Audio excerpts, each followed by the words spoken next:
The morning sun rose over New Jeju like any other day. Dae Kim stood on his porch, drinking coffee and watching the orange light spread across the colony. He was 52 years old, with gray hair at his temples and tired eyes. For 15 years, he had helped build this place. Every building, every road, every farm had been carved from alien soil by human hands. His son Tae was still sleeping inside. The boy was 19 now. Not really a boy anymore. He studied engineering at the Colony University. Smart kid. Smarter than his old man had ever been. Dae smiled thinking about it. Tae wanted to design better water systems for the outer settlements. Good work. Important work. Dae finished his coffee and checked his messages. The council meeting was in 2 hours. There was trouble coming.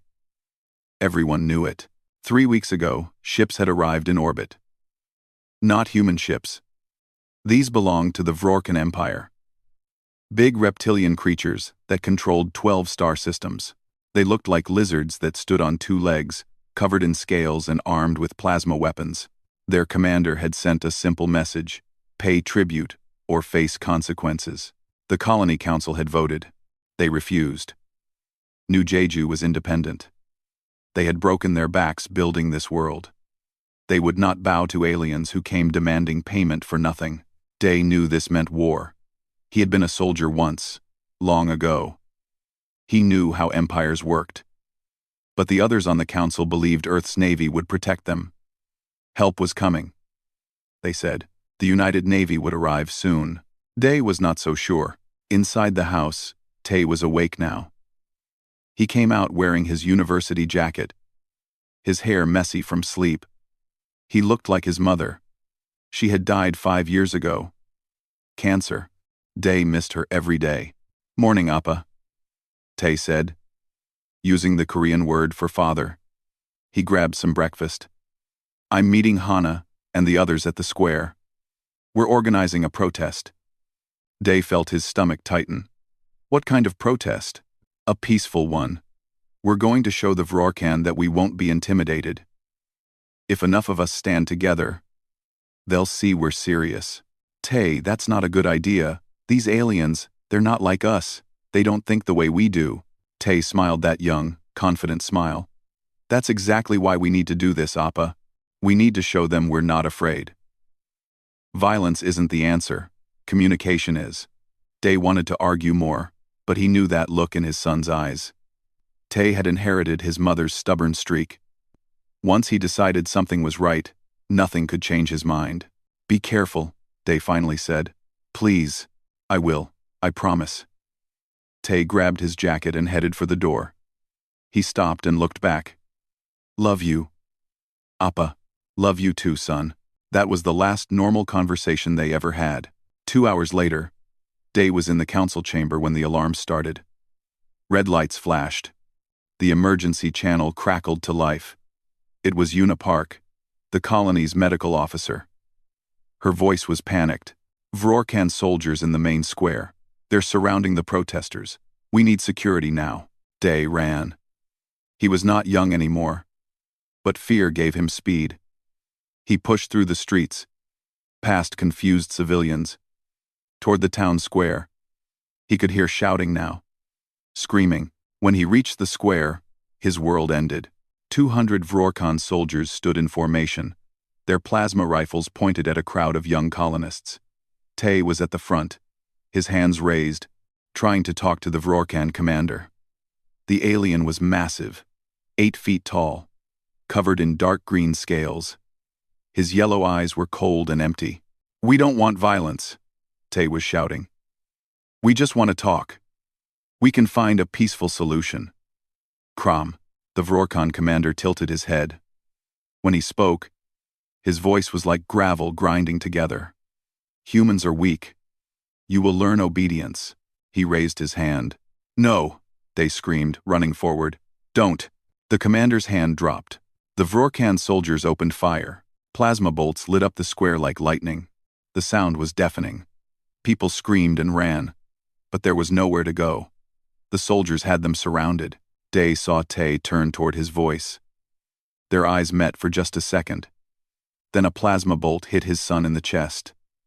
Tay's body lifted off the ground and fell backward, smoke rising from the wound.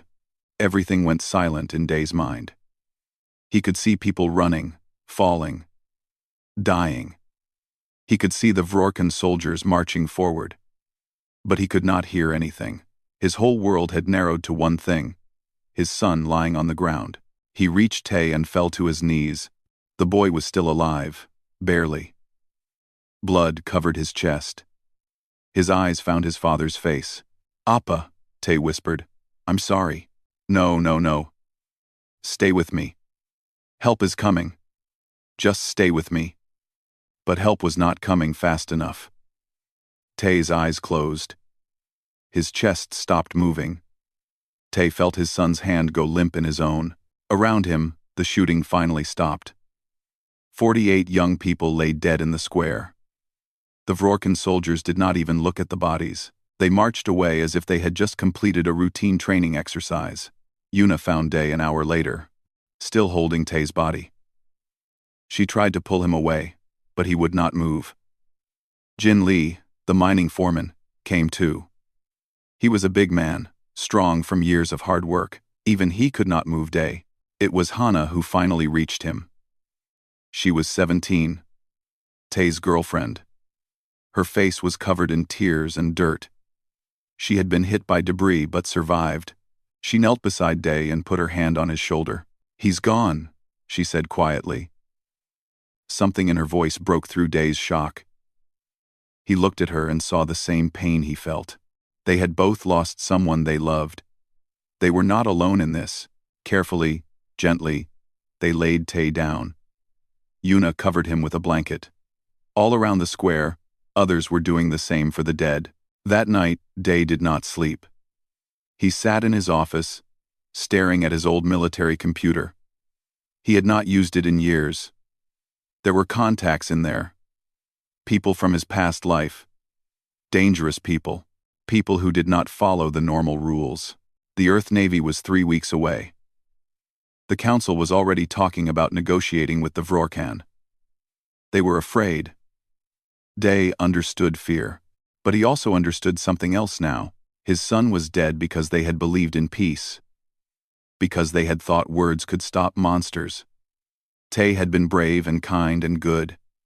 And the Vrorkan had killed him without a second thought. Day would not make that mistake again. He found the contact he was looking for. A classified channel. One that probably should not exist. He typed a simple message. "This is Day Kim, former logistics officer, New Jeju Colony. Vrorkan Empire massacred civilians, including my son. Earth Navy too far. Need immediate help. Will pay any price. Sending proof." He attached the security footage from the square, every terrible second of it. Then he pressed send and waited. 3 days later, he got a response. Just 4 words. "Help is coming, Morrison." Day did not know who Morrison was. But he knew one thing. The Vrorkan had killed his only son. Now, someone was coming. Someone who could make them pay. He walked to Tay's grave at the edge of the colony. The marker was simple. Just his name and dates. Too short a life. Too good a person to die so young. Day knelt and spoke in Korean, the language his own father had taught him. He made a promise to his son. Justice would come. Not the kind that involved courts and trials. The kind that involved blood and fire. "They will pay," he whispered. "I swear it on your memory. They will all pay." Above him, Vrorkan ships patrolled the sky. They thought they had won. They thought humans were weak and broken. They were about to learn how wrong they were. Jack Morrison read the message 3 times. Each time, his jaw got tighter. He was sitting in a bar on Europa Station, supposedly on leave. The beer in front of him was getting warm. He did not care. The attached video played on his datapad. He watched young people die. He watched a father run toward his son. He watched aliens murder civilians without hesitation. Morrison was 38 years old. He had been a Navy SEAL for 15 years. He had seen combat on 4 different worlds. He had done things that would never appear in any official record. Black operations. The kind where success meant nobody ever knew you were there. But this was different. This was not soldiers fighting soldiers. This was a massacre. He made a decision. It was probably the wrong decision. It would definitely get him court-martialed if anyone found out. He did not care about that either. Morrison sent a coded message to a location on Earth, deep in the forests of the Pacific Northwest, a place that officially did not exist on any map. Then he booked passage on the next transport heading toward Earth. 5 years ago, Morrison's team had been sent to investigate strange disappearances in those forests. Hikers going missing. Equipment being destroyed. The official story was wild animals. Morrison knew better. What they found changed everything. The Sasquatch were real. Not mindless beasts, but intelligent beings with their own language and culture. They had hidden from humans for thousands of years. Watching. Waiting. When Morrison's team stumbled into their territory, the creatures could have killed them all. Instead, they chose to talk. The leader was named Quan. He was 9 feet tall, covered in dark brown fur, with eyes that showed deep intelligence. He could not speak English well, but he made himself understood. His people had a problem. Human expansion was destroying their forests. Soon, there would be nowhere left to hide. Morrison had made an offer. Help us explore the galaxy, and we will protect your forests forever. No humans will enter without your permission. Your homes will be sacred ground. Quan had agreed, but with a condition. If humans ever needed help, truly needed it, the Sasquatch would answer. They were warriors too. They understood honor and debt. Now Morrison was calling in that debt. He reached Earth and took a private aircraft into the mountains. No flight plan. No official records. The kind of flying that would get a civilian arrested. Morrison was not a civilian. He landed in a clearing and waited. The forest was quiet. Too quiet. He knew they were already there, watching him. Quan, he called out. It's Morrison. I need your help. For a long moment, nothing happened. Then the trees moved. No, not the trees. Something between the trees. 2 massive shapes emerged from the shadows. Quan came first. He had scars on his face now, marks from fights Morrison did not know about. Behind him came a younger Sasquatch, slightly smaller but broader in the shoulders. His fur was almost black. Morrison, Quan said slowly. His voice was deep, like rocks rolling down a mountain. Long time. Why you come? Morrison showed them the video. Both creatures watched in silence. When Tay died on the screen, Ho, the younger one, made a sound deep in his chest. It was anger, pure and simple. Aliens killed young human, Quan said. It was not a question. Yes, murdered him and 47 others, just for protesting, for using words instead of weapons. Ho stepped forward. We go. We fight. We kill aliens. Quan raised a hand, silencing the younger Sasquatch. Why you not use human soldiers? Earth has army. They're 3 weeks away. These people need help now. The father who sent that message, he's desperate. His only son is dead. Quan looked at Morrison for a long time. Those deep eyes seemed to see everything. You do this alone. No permission from human leaders. Yes, you get in trouble, probably. Why you do this? Morrison thought about that. He could have lied, made it about strategy or duty. But Quan would know. These creatures could read humans better than most humans could read each other. Because it's right. Because those kids didn't deserve to die. Because someone has to stand up for people who can't defend themselves. Quan nodded slowly. Then he turned to Ho and spoke in their own language. It sounded like wind through trees and the rumble of distant thunder. Ho responded, excited. We go with you, Quan said. Ho wants to fight. He is young, needs to test himself. I am old, want to see stars. We both want to help father who lost son. We understand that pain. Can you handle space travel? The ship environment? Ho snorted, a sound almost like laughter. We stronger than humans. We survive. I'm we. They were not wrong. Morrison had seen Quan bend steel bars with his bare hands. He had watched Ho move through the forest without making a sound, despite weighing over 600 pounds. These were not animals. They were weapons. 3 days later, they were aboard the Silent Knife, Morrison's personal ship. It was a small corvette, designed for covert operations. The interior was cramped for creatures Ho and Quan's size, but they did not complain. The ship had experimental cloaking technology. Technically, Morrison had borrowed it without permission. Technically, that was theft of military property. He was adding to his list of crimes every day. As they traveled through hyperspace, Morrison trained with his companions. He taught them about alien weapons and tactics. They taught him about their fighting style. Sasquatch combat was brutal and efficient. They used their strength to overwhelm enemies, but also their intelligence to outthink them. Quan was especially good at strategy. He could look at a battlefield and see weaknesses that Morrison missed. Ho was pure aggression, controlled by discipline. He wanted to fight, but he waited for the right moment. He reminded Morrison of young seals fresh from training, eager but teachable. These Vrorcan, Quan said one evening as they studied intelligence reports. They think they strong. They think humans weak. That's right. They never fight Earth creature before? No. Humans are the only species from Earth they've encountered. They don't know about you. Ho's eyes gleamed. Good. Surprise his weapon. They spent hours planning. Morrison showed them the colony layout, the Vrorcan garrison positions, the hostage situation. 800 civilians were trapped in the administrative complex. The aliens had threatened to execute 10 people every day until Earth surrendered the colony. We cannot save everyone at once, Quan said. We must be smart. Strike fast, disappear, strike again. Guerrilla warfare, Morrison agreed. Hit and run. Make them afraid. Make them know humans not weak, Ho added. As they approached New Jeju, Morrison sent an encrypted message to Dae Kim. Just coordinates for a meeting place. No details.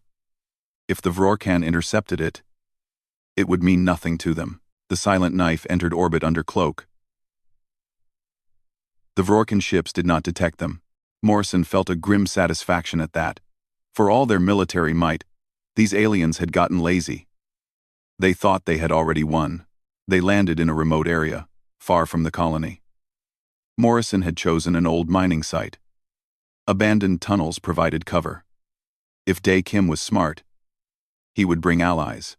If he was stupid, he would bring soldiers and try to arrest Morrison for desertion. They waited in the darkness of the tunnels. Ho shifted impatiently. Quan remained perfectly still, like a statue made of muscle and fur. Footsteps echoed in the tunnel. Multiple people. Morrison's hand moved to his plasma pistol, ready but not aimed. 4 figures emerged from the shadows. Dae Kim was in front. Behind him came a woman in medical scrubs, a big man with calloused hands, and a teenage girl with fierce eyes. Dae stopped when he saw Quan and Ho. His mouth opened, but no sound came out. Don't be afraid, Morrison said. They're with me. What are they? Dae whispered.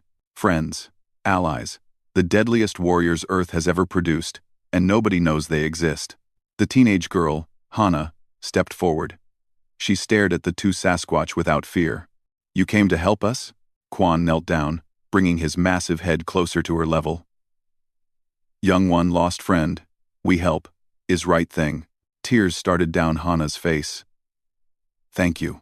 Morrison looked at Dae. The man seemed older than in his file photo. Grief had aged him. You asked for help. We're here. But you need to understand something. What we're going to do is not legal. Not official. When this is over, I'll face consequences. Maybe prison. Maybe worse. Why risk that? Dae asked. Because your son deserved better. Because those kids deserved better. Because sometimes the right thing and the legal thing are not the same. Dae nodded slowly. He understood. What do you need from us? Information, access, support. We'll do the fighting, but we need you to be our eyes and ears inside the colony. The woman in scrubs stepped forward. I'm Yuna Park, medical officer. I can help with injuries. And I know the colony layout better than anyone. The big man spoke next. Jin Lee. I run the mining operations. I know every tunnel under this place. I can get you anywhere without being seen. Good, Morrison said. Then let's talk about how we're going to hurt these aliens. Really hurt them. They spent hours planning. When they finally emerged from the tunnels, dawn was breaking. The Vrorkan ships were visible in the sky.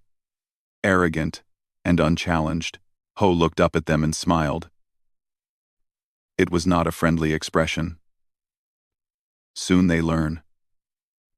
Earth has teeth. Morrison checked his weapons one last time. Plasma blade, graviton rifle, neural disruptor. Experimental technology that should not exist. Perfect for a mission that should not happen. Let's teach these lizards a lesson, he said quietly. Time to show them what happens when you mess with Earth's children. The water treatment facility sat on the edge of the colony, away from the main buildings. It was a perfect first target. 12 Vrorkan soldiers guarded it, rotating shifts every 6 hours. Jin Lee had mapped out their patrol routes. Hana had hacked into their communication frequencies. Everything was ready. Morrison, Quan, and Ho moved through the darkness like ghosts. Well, Morrison moved like a ghost. The two Sasquatch moved like something worse. Like nightmares made flesh. They reached the facility an hour before dawn. The Vrorkan soldiers were bored and careless. They had been occupying the colony for 2 weeks without resistance. They thought humans were broken and afraid. Morrison signaled to his companions. Quan went left, toward the main entrance. Ho climbed up the side of the building, his massive hands finding holds that should not support his weight. Morrison took the middle approach, straight through the shadows. The first Vrorkan soldier died without making a sound. Ho dropped from above, landing on the alien's shoulders. There was a brief crunch of bone, then nothing. Ho dragged the body into the darkness. 2 more soldiers patrolled the western perimeter. They were talking in their own language. A series of hisses and clicks. They did not see Quan until it was too late. The massive Sasquatch simply grabbed them, one in each hand, and slammed their heads together. The impact echoed in the night. Both aliens dropped like stones. Morrison entered the facility through a maintenance door. Inside, 7 more Vrorkan soldiers were playing some kind of game with dice. They looked up when the door opened. Morrison's plasma blade ignited. The blue light filled the room. He moved. The first alien reached for his weapon. Morrison's blade took his arm off at the elbow. The second one got his gun up, but not fast enough. The blade went through his chest like paper. The remaining 5 soldiers scrambled for cover. They were trained fighters. Morrison had to give them that. They did not panic. They formed a defensive position and returned fire. Plasma bolts lit up the room.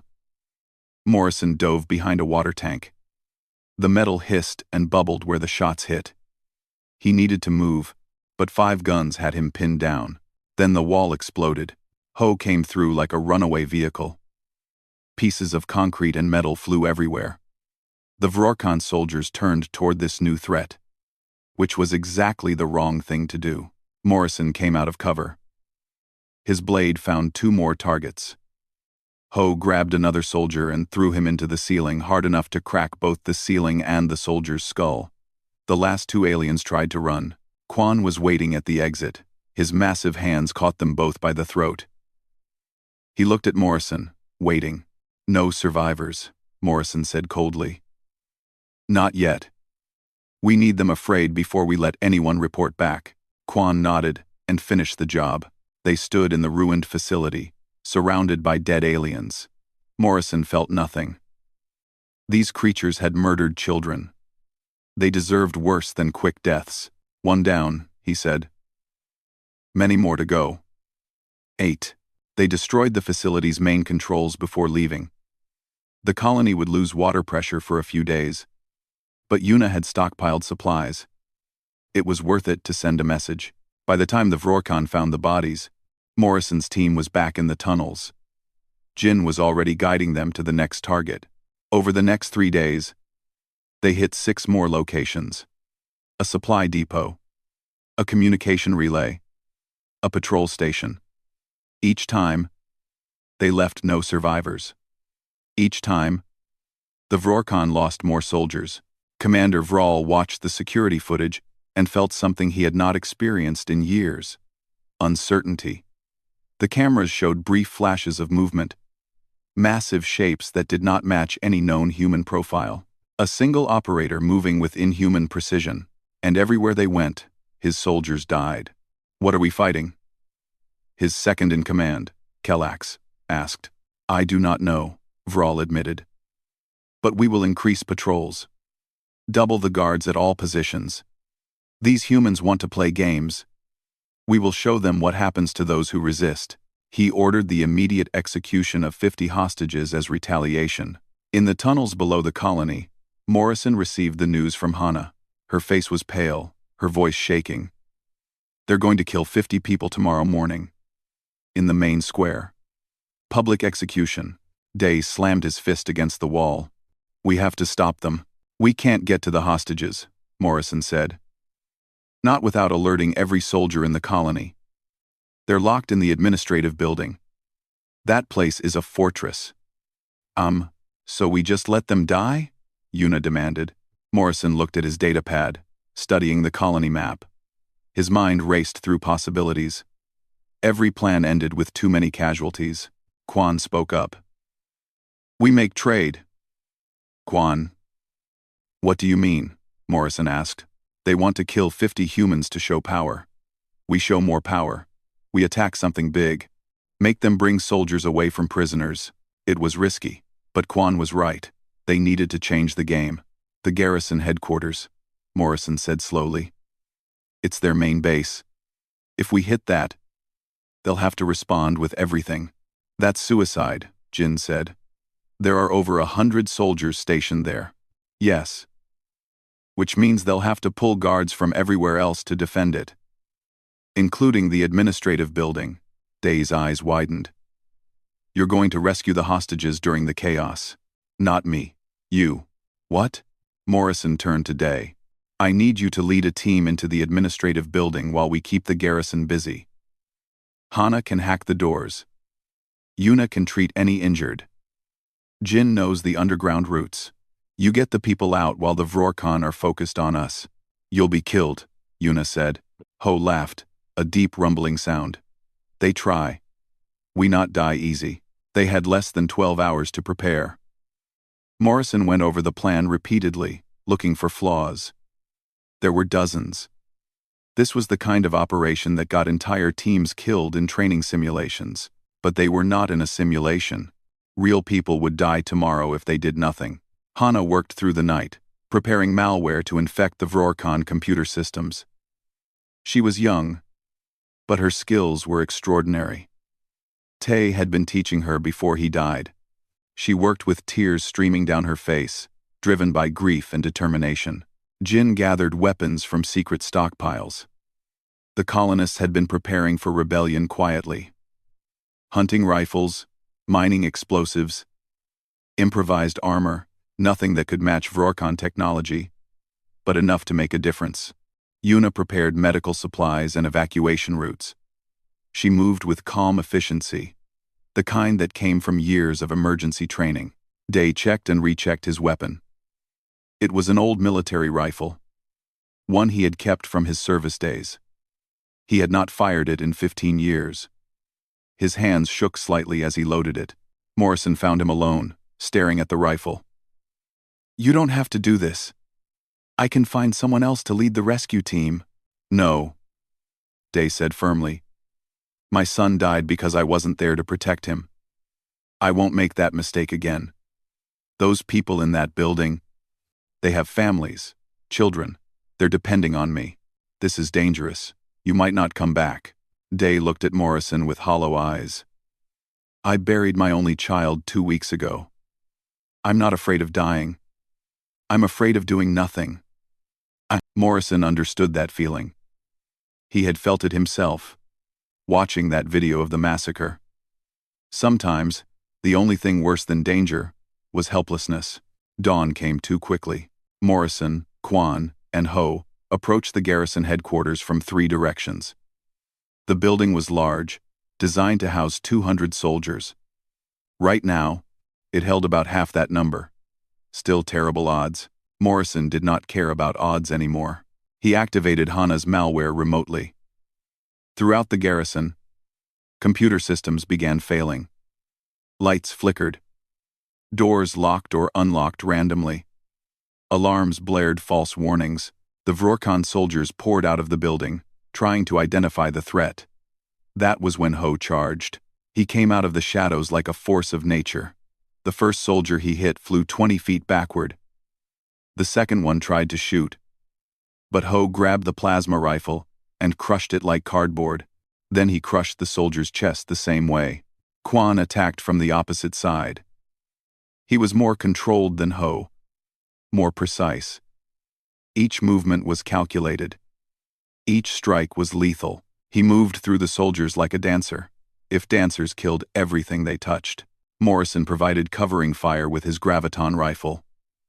The weapon fired compressed gravity waves that could flip armored vehicles. Against individual soldiers, it was devastating. The Vrorkon finally realized they were under attack.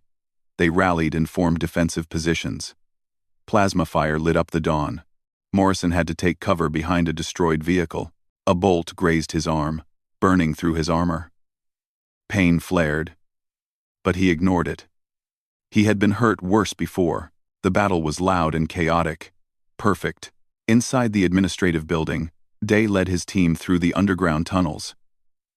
They emerged in the basement, exactly where Jin said they would. The guards had been pulled away to respond to the garrison attack. Only 2 soldiers remained. Day shot one. Jin tackled the other, his mining strength overwhelming the alien. They burst into the main holding area. 800 colonists looked up in shock and hope. "Move!" Day shouted. "Everyone, move now! We're getting you out!" Outside, Morrison's earpiece crackled. Day's voice came through, breathless but triumphant. "We have them. We're moving to the tunnels." "Copy that," Morrison said. Then he looked at his companions. "Time to go." They withdrew, fighting all the way. Ho carried Morrison after the SEAL took a plasma bolt to the leg. Quan covered their retreat, his massive body absorbing shots that would have killed a human. By the time the Vrorkon regrouped, Morrison's team was gone. And so were all the hostages. Commander Vral stared at the empty holding cells and felt rage like fire in his blood. Whoever these humans were, whatever they had brought with them, they had just made this personal. "Find them," he ordered. "Kill them all. No more mercy, no more restraint." But in the tunnels below, freed colonists were crying and hugging their rescuers. Yuna treated Morrison's burns. Day stood among the people he had saved, and for the first time since Tay's death, he felt something other than grief. He felt hope. Commander Vral stood on the bridge of his flagship, staring down at the colony below. 3 weeks of occupation, and now this. Hostages freed. Soldiers dead. His reputation was crumbling with every report. "Status," he demanded. Kellax consulted his datapad. "We have lost 73 soldiers. The humans have freed all hostages. Our ground control is failing. How is this possible? They are humans. Weak. Fragile. Sir." The surveillance footage shows anomalies. Large bipedal creatures that match no known species, and one human operator with skills that exceed our best commandos. Vral watched the footage again. The massive furry creatures moving with impossible grace. The human cutting through trained soldiers like they were nothing. This was not the humanity he had been promised. This was something else. "Request reinforcements from the Second Fleet," Vral ordered. "Sir, that will take 4 days. Then we hold for 4 days, increase patrols, lock down the entire colony. Nothing moves without being shot." In the tunnels, Morrison sat, while Yuna treated his leg. The plasma burn was bad, but he had endured worse. What worried him more was the intelligence Hana had intercepted. "They're calling for help," Hana said, her fingers flying over her datapad. "A full battle fleet. Over 1,000 soldiers. They'll be here in 4 days." Day looked grim. "Earth's navy is still 2 weeks away. We can't fight 1,000 soldiers." "We don't need to fight them all," Morrison said. "We just need to make sure they never get here." "How do we do that?" Morrison pointed at Hana's screen. "That flagship. It's controlling all Vrorcan operations in this system. If we take it out, the reinforcements won't have coordinates or updated intelligence. They'll be flying blind into hostile territory." Jin laughed bitterly. "Just take out a warship." "Simple." "Actually, yes," Morrison said. "The flagship is designed to fight other ships, not boarding parties. If we can get inside, we have a chance." Quan had been sitting quietly in the corner. Now he spoke. "We go into space. Fight on alien ship. That's the idea." Ho's eyes gleamed with excitement. "Good. Sick of tunnels. Want to kill more aliens." Yuna looked horrified. "You're talking about a suicide mission. That ship has over 300 crew members." 317, according to Hana's intel, Morrison corrected. "And yes, it's suicide if we go in unprepared. That's why we're not going alone." He looked at Day. "I need volunteers. People who can fight. People who understand they might not come back." Day did not hesitate. "I'm going." "Day." "No," Yuna protested. "You've already lost Tay. We can't lose you too." "That's exactly why I have to go. Every parent in this colony has children. If we don't stop that fleet, all of them will die. I won't let that happen." One by one, others stepped forward. Jin, despite his fear, volunteered. Hana insisted she come to hack the ship's systems. Yuna, after a long moment, agreed to join as field medic. Morrison looked at his unlikely team. A grieving father, a mining foreman, a teenage hacker, a doctor, 2 Sasquatch warriors, and 1 burned-out SEAL. Against 300 trained alien soldiers. "We're going to die, aren't we?" Jin asked quietly.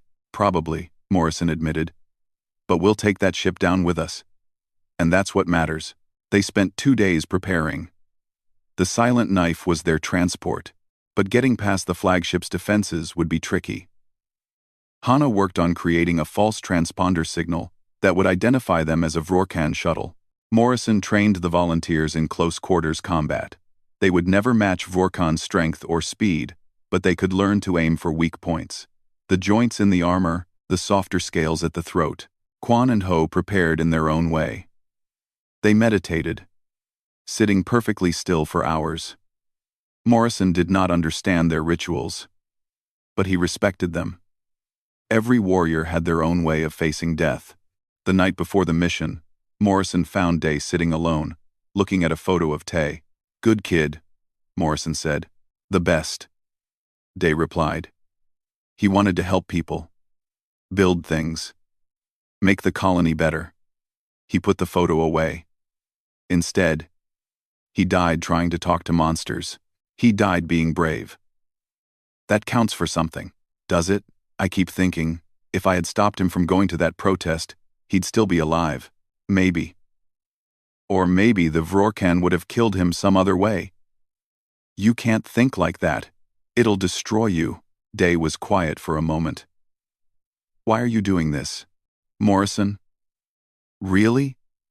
You could have stayed out of it. Let Earth's Navy handle it eventually. Morrison thought about that question. He had asked himself the same thing many times. Because I watched that video and saw my little brother, he finally said. Different face, different time, but the same thing. Young kid who believed in doing the right thing. Killed by people who didn't care. I couldn't save my brother. But maybe I can make sure your son's death means something. I'm sorry about your brother. Me too, every day. Morrison stood up. Get some rest. Tomorrow we storm a warship. They launched before dawn. the silent knives cloaking held as they approached the flagship. Hana's false transponder worked perfectly. The Vorkon let them approach, thinking they were one of their own shuttles returning from patrol. By the time they realized the mistake, it was too late. Morrison triggered the boarding torpedo. It was a brutal piece of technology, designed to punch through ship hulls and deliver assault teams directly into enemy vessels. The impact threw everyone against their restraints. Then the doors blew open, and they were inside. The hangar bay held 30 Vorkon soldiers. They stared in shock at the human shuttle, embedded in their deck. Then, Ho came out, roaring. The sound echoed through the metal corridors. It was not human. It was not civilized. It was the sound of something ancient and violent and unstoppable. The Vorkon opened fire. Plasma bolts scorched Ho's fur, burned his skin. He did not slow down. He hit the first group of soldiers like a meteor. Quan followed, moving with deadly grace. His massive hands grabbed weapons and crushed them, grabbed soldiers and broke them. Morrison led the human team out of the shuttle. His graviton rifle cleared a path. Day fought beside him, his old military training coming back. Jin swung a mining hammer that dented Vorkon armor. Hana stayed in the shuttle, already plugging into the ship's computer systems. The battle was chaos and violence. The hangar bay filled with smoke and screaming and the smell of burning metal. Morrison took a hit to his shoulder and kept fighting. Day's armor cracked, but he did not fall. They won the hangar, but at a cost. Jin was hit badly. Plasma burns across his chest. Yuna dragged him to cover and started emergency treatment. Hana, status, Morrison shouted. I'm in their system, locking bulkheads throughout the ship, isolating sections, slowing their response time. Good, keep them confused. They fought through the ship deck by deck. Every corridor was a battle. Every room held enemies. But Morrison's team had advantages the Vorkon did not expect. Quan and Ho could tear through bulkheads. They turned the ship's structure into a weapon, creating new paths, blocking Vorkon reinforcements. Hana controlled the ship's systems, opening doors for her team and closing them on Vorkon soldiers. She turned the automated defenses against the crew. Morrison moved like death itself, his plasma blade leaving a trail of bodies. Years of training and combat experience made him nearly unstoppable in close quarters, but they were taking casualties. Jin could barely walk. Day took a plasma bolt to the side and kept fighting through pure willpower. Even Ho was slowing down, his massive body covered in burns and wounds. They reached the command deck after 3 hours of fighting. Commander Vral was waiting with his best soldiers, 20 elite warriors in advanced armor. You have cost me everything, human, Vral hissed. My reputation, my soldiers, my control. For that, you will die slowly. Morrison did not waste words on a reply. He just attacked. The command deck became a slaughterhouse. Vral was fast and strong, enhanced by genetic modification. He moved like liquid death, his claws flashing. Morrison blocked and countered, his plasma blade meeting Vral's claws in showers of sparks. They fought across the deck, destroying equipment, trampling bodies. Quan fought 3 elite soldiers at once. His age and experience showed. Despite his wounds, he fought with precision and power. Ho guarded the entrance, preventing reinforcements from reaching the command deck. He was a wall of fury and muscle. Day faced the soldier who had killed Tay. He recognized the markings on the armor. This was the one who had fired first in the square. The Vorkon raised his weapon. You are weak, human. You cannot defeat us. Maybe, Day said, but I can make you pay. He charged. The Vorkon fired, hitting Day in the shoulder. Pain exploded through his body, but he did not stop. He tackled the alien, driving them both to the ground. They struggled. The Vorkon was stronger, but Day had something the alien did not understand. He had nothing left to lose. He grabbed the alien's own knife and drove it into the weak point at the throat. Again and again, until the struggling stopped. Day rolled away, his vision blurring from blood loss. But he had done it. He had avenged his son. Morrison and Vral circled each other. Both were wounded. Both were exhausted. This fight would end with one of them dead. Vral struck fast, claws aimed at Morrison's throat. Morrison dropped low, letting the attack pass over him. His plasma blade came up, cutting through Vral's armor, biting deep into flesh. The commander stumbled. Morrison did not give him time to recover. Another strike. Another. Until Vral fell. "For the kids," Morrison said coldly. "For everyone you murdered." With Vral dead, the command crew surrendered. Hana took control of the ship's systems. They had won, but the cost was terrible. Jin was barely alive. Day had lost too much blood.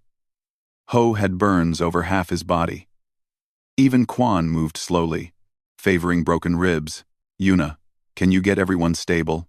Morrison asked. "I'll try. But we need real medical facilities." Soon, Morrison sat in the commander's chair and activated the ship-wide communication. "Attention all Vrorkan forces. Your commander is dead. This ship is under human control.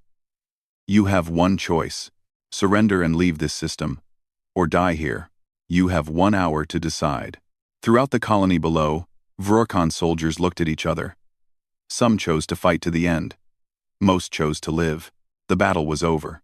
But as Morrison sat in that chair, bleeding and exhausted, he knew the real battle was just beginning. He had acted without orders, stolen technology, led an unauthorized mission. Earth's military would have questions. He did not care. He looked at Day, unconscious but alive. At Hana, tears streaming down her face as she realized they had survived. At his companions, wounded but victorious, they had saved the colony. That was enough. 3 months passed. Day stood in the rebuilt town square of New Jeju.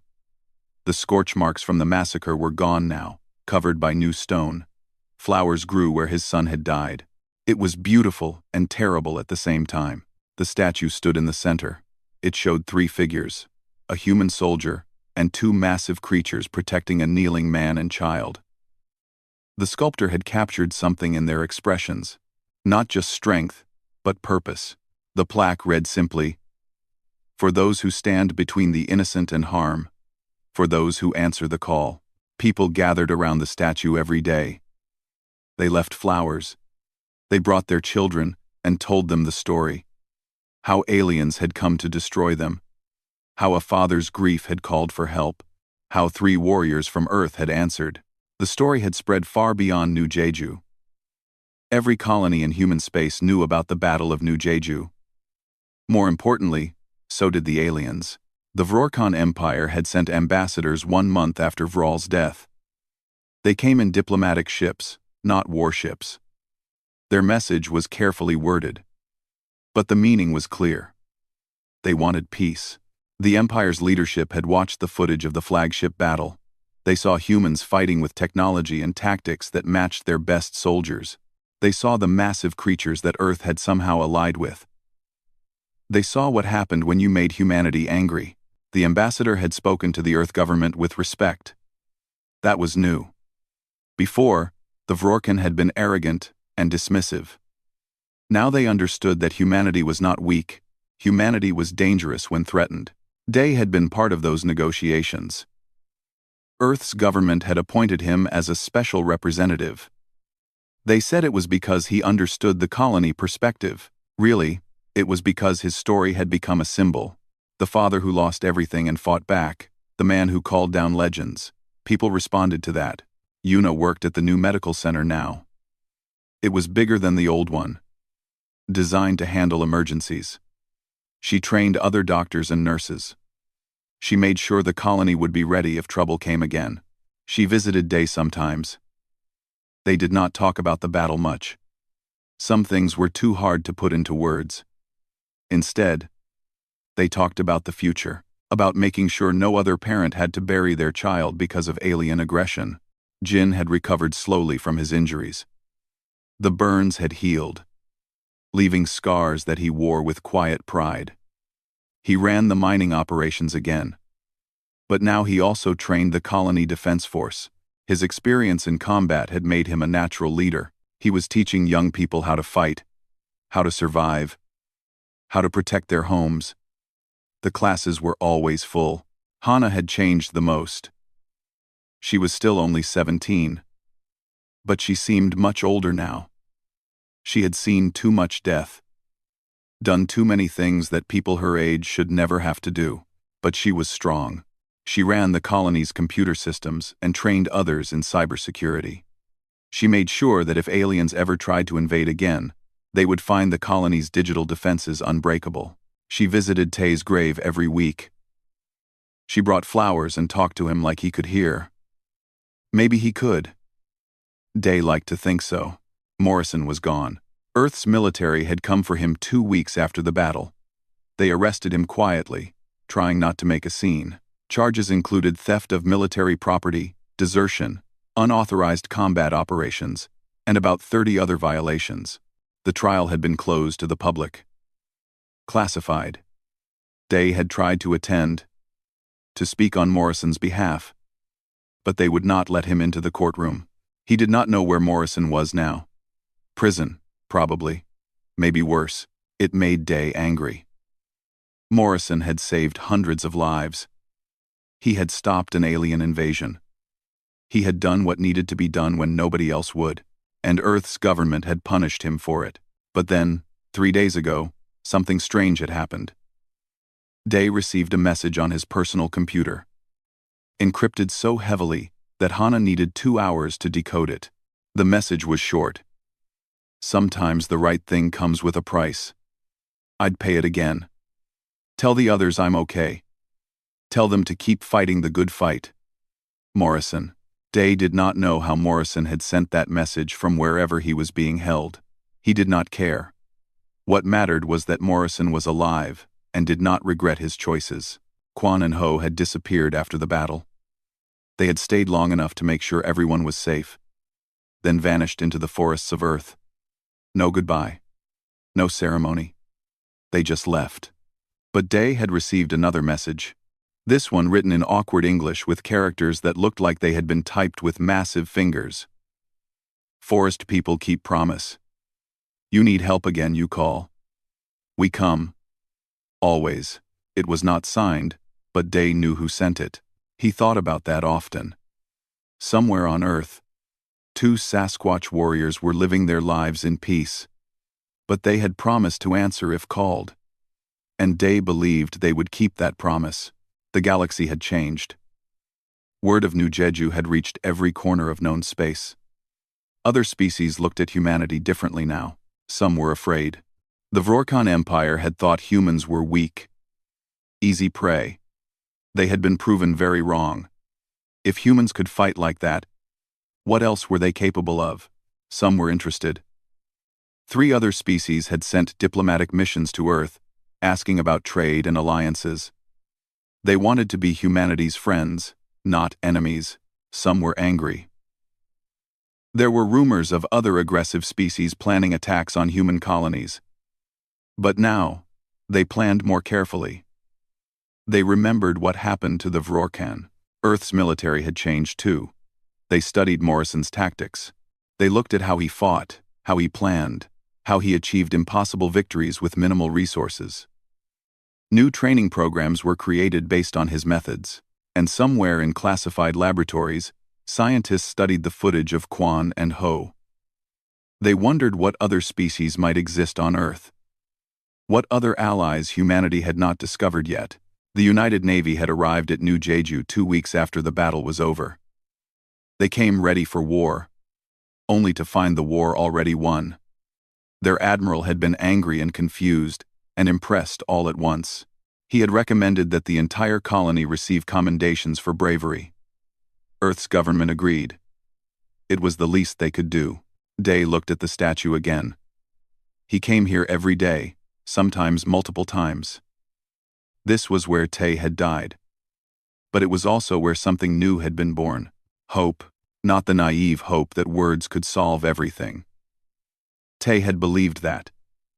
And it had gotten him killed. This was different. This was hope, built on strength, hope protected by warriors willing to do terrible things to keep innocent people safe. A young girl approached the statue. She was maybe 7 years old, holding her mother's hand. She looked up at the massive Sasquatch figures with wide eyes. "Mama, are they real?" she asked. "Yes, sweetie, they're real. Will they come back if bad aliens come again?" The mother hesitated. She looked at Day, recognizing him. He nodded slightly. "Yes," the mother said. "They'll come back. Because that's what heroes do. They protect people who can't protect themselves." The little girl smiled. "I want to be a hero when I grow up. Then you'll need to be brave and strong and kind, just like them." The girl nodded seriously and put a flower at the base of the statue. Day felt tears on his face. He did not wipe them away. Tay would have liked this. His son had wanted to help people. In a way, he had. His death had sparked something, a determination to never let such things happen again. Other colonies had heard the story and prepared their defenses.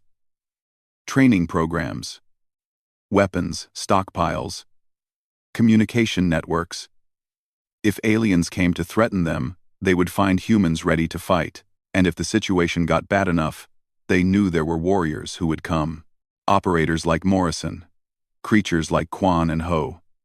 People who fought not for glory or money, but because it was right. That evening, Day hosted a small gathering at his home. Yuna, Jin, and Hana came. They did this once a week now, sharing a meal and remembering.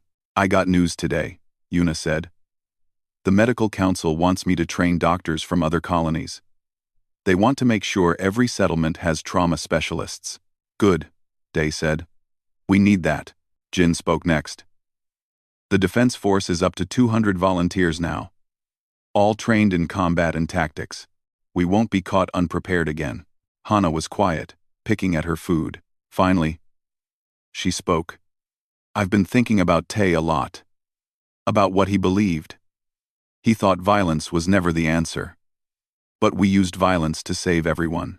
He wasn't wrong," Day said carefully. "Peace should always be the goal. But some people, some species, don't understand peace. They only understand strength. What we did, what Morrison and the others did, it was necessary. But it should never be the first choice." "Do you think Morrison is okay?" "Really?" Hana asked. "I think Morrison has been in bad situations before. He'll survive. Men like that always do." They talked late into the night. About the past, the present, the future. About Tay and the others who had died. About the weight of survival and the responsibility of memory. When they finally left, Day sat alone in the darkness. He thought about his son. About the massacre. About the battle on the flagship. He thought about Morrison fighting despite his wounds. About Quan and Ho standing between humans and death. About ordinary people like Yuna, Jin, and Hana finding courage they did not know they had. He thought about the little girl at the statue, wanting to be a hero, and he realized something. Tay's death had not been meaningless. It had been the spark. From that spark came fire. From that fire came change. The galaxy knew now that humanity protected its own. That threatening human children meant facing something terrible and relentless. That Earth held secrets and allies that other species had never imagined. It was not the legacy Tay would have chosen, but it was a legacy nonetheless. Day walked outside and looked up at the stars. Somewhere up there, other colonies lived and thrived. Other families raised their children in peace. They could do that because of what happened here. "I miss you, son," he whispered in Korean. "Every day. But I want you to know something. Your death changed the galaxy. Humans are safer now because you died. I would give anything to have you back. But since I can't, I'll make sure your death saved as many lives as possible." A shooting star crossed the sky. Day chose to see it as a sign. The next morning, he received orders from Earth. They wanted him to tour other colonies, to speak about defense preparations and unity, to be a symbol of human resilience. It would mean leaving New Jeju, leaving Tay's grave. But it would also mean helping others. protecting other families from experiencing what he had gone through. Tay would have wanted that. Day accepted the assignment. Before he left, he visited the statue one last time. He placed his hand on the stone representation of Morrison, then on the massive Sasquatch figures. "Thank you," he said quietly, "for everything. For proving that some people still fight for what's right. For showing the galaxy that humanity doesn't stand alone." He turned and walked away, toward his new mission.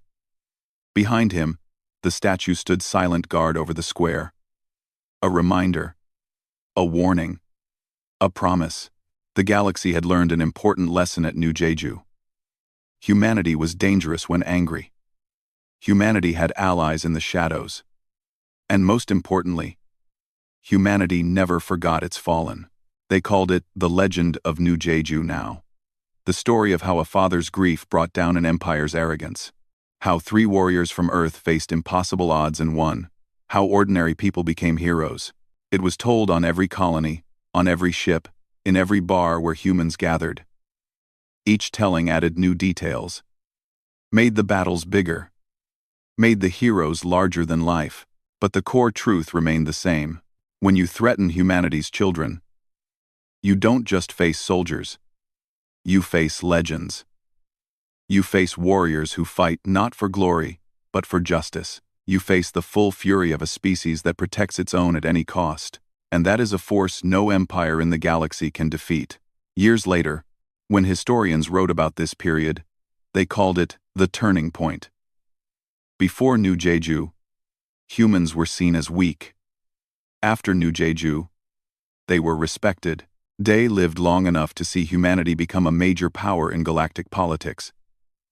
He saw colonies flourish and expand. He saw new alliances formed, and old enemies become friends. He never remarried. Never had other children. Tay remained his only son. But in a way, he became father to a movement. Young people who trained to defend their homes. Diplomats who negotiated from positions of strength. Warriors who understood that sometimes violence was necessary to protect peace. When Day finally died at age 78, they buried him next to Tay. The funeral was attended by thousands.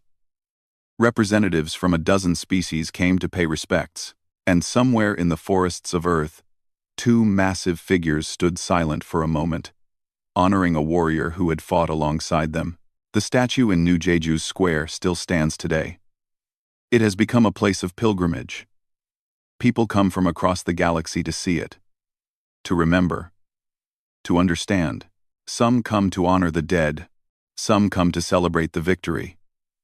Some come to be reminded that heroes exist, even in the darkest times.